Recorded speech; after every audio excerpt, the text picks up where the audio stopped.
Hello viewers, কেমন আছেন সবাই? আশা করছি সবাই ভালো আছেন, সুস্থ আছেন। মোমেন্ট অফ লাইফ চ্যানেলে আপনাদের স্বাগত। আজ আপনাদের সামনে নিয়ে এসেছি আরও একটি নতুন রেসিপি, লেয়ার মুরগির ঝোল। আমরা সচরাচর যে ফার্মের ডিম খেয়ে থাকি সেই মুরগিটাই লেয়ার মুরগি। এই মুরগিটা অনেক বড় হয়ে থাকে, 3 থেকে 4 কেজি পর্যন্ত হয়ে থাকে এবং অনেক মজাদার মুরগিটা, খেতেও দেশি মুরগির মতো লাগে। আমি এখানে 2 কেজি ওজনের একটি মুরগি নিয়ে নিয়েছি, চামড়া সহ। এর মধ্যে দিয়ে দিয়েছি 7-8টি রসুন কোয়া করে এবং দিয়ে দিয়েছি 2 কাপ পরিমাণ পেঁয়াজ। এরপরে আমি একে একে মশলা অ্যাড করব। এখানে আমি স্বাদ মতো লবণ ইউজ করছি, যেহেতু 2 কেজি ওজন মুরগিটার, সে পরিমাণ অনুযায়ী আমি লবণ দিয়ে দিচ্ছি। দিয়ে দেব 2 চা চামচ হলুদ, 2.5 চা চামচ লাল মরিচের গুঁড়া। আপনার ঝালটা আপনাদের স্বাদ অনুযায়ী অ্যাড করবেন। 2 চা চামচ জিরার গুঁড়া, 2 চা চামচ ধনিয়া গুঁড়া,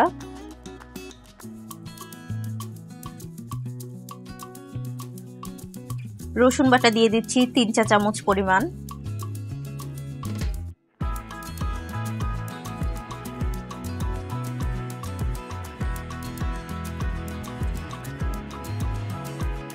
আদা বাটাও দিয়ে দেব সম পরিমাণ রসুনের 3 চা চামচ।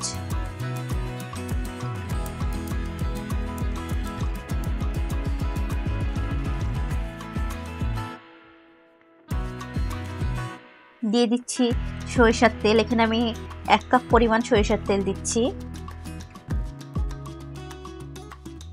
মুরগিটা আমি হাতে মাখিয়ে রান্না করব।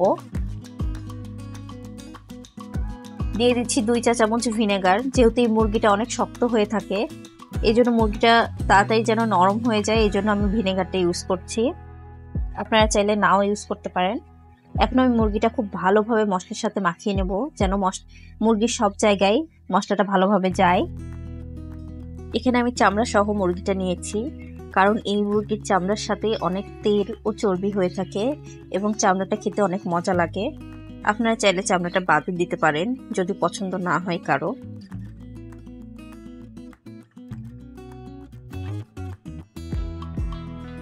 একটু সময় নিয়ে মাখাবো।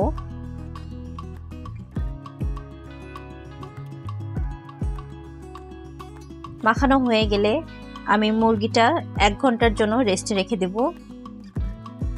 1 ঘন্টা পর একটা কড়াই নিয়ে নিয়েছি। কড়াইয়ে দিয়ে দিচ্ছি পরিমাণ মতো তেল, সরিষার তেল। আপনারা চাইলে সয়াবিন তেলও ইউজ করতে পারেন। তেলের মধ্যে দিয়ে দিচ্ছি 2টা তেজপাতা টুকরো করে ও 1/2 চা চামচ গোটা জিরে। একটু ব্রাউন হয়ে গেলে এর মধ্যে আমি দিয়ে দিচ্ছি 5-6টা পেঁয়াজ কুচনো এবং 7-8টা কাঁচামরিচ। এখন আমি পেঁয়াজটা ভালো করে ভেজে নেব, হালকা ব্রাউন হওয়া পর্যন্ত।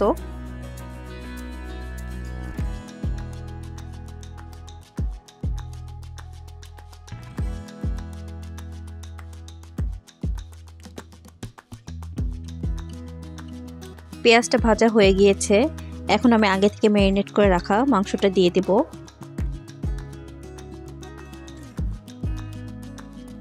দিয়ে ভালো করে মিক্সড করে নেব।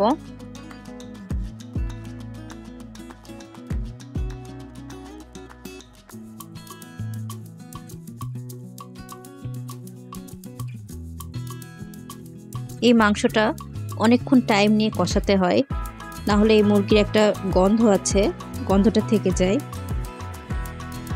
মুরগিটা প্রায় আমি 30 থেকে 40 মিনিট ভালোভাবে কষিয়ে নেব।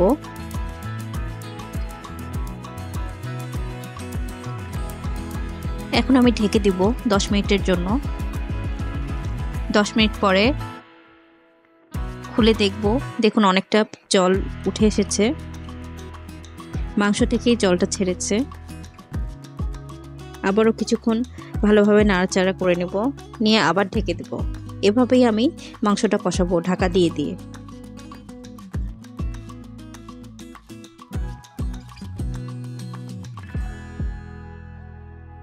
দেখুন মাংসটা থেকে তেল উঠে আসতে শুরু করেছে।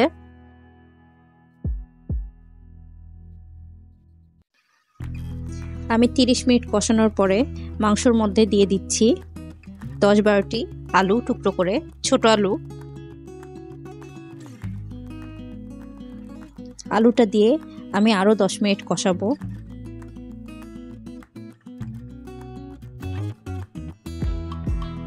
যখন মাংস থেকে সম্পূর্ণ তেল ছেড়ে দিবে তখন বুঝতে পারবেন যে মাংসটা কষানো হয়ে গিয়েছে।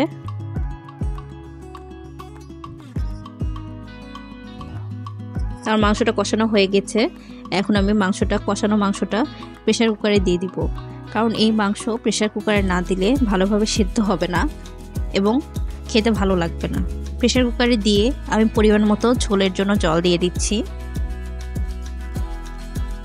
এরপরে আমি প্রেসার কুকারে 6 থেকে 7টা সিটি দিয়ে নেব। যেহেতু আমার মাংসের পরিমাণ বেশি, এই জন্য আমি 7টা সিটি দিয়েছি।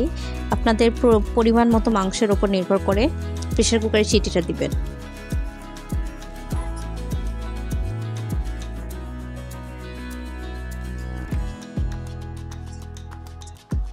আমার মাংসটা অনেকটাই সিদ্ধ হয়ে এসেছে। আমি প্রেসার কুকার থেকে নামিয়ে নিয়েছি।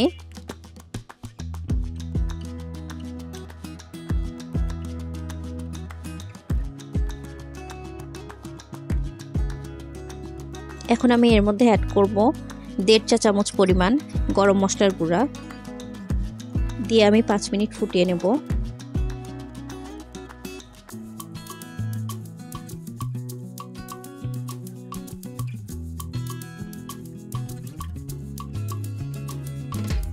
এই মাংসটা রান্না করতে একটু টাইম লাগে, কিন্তু খেতে কিন্তু অনেক মজাদার হয়।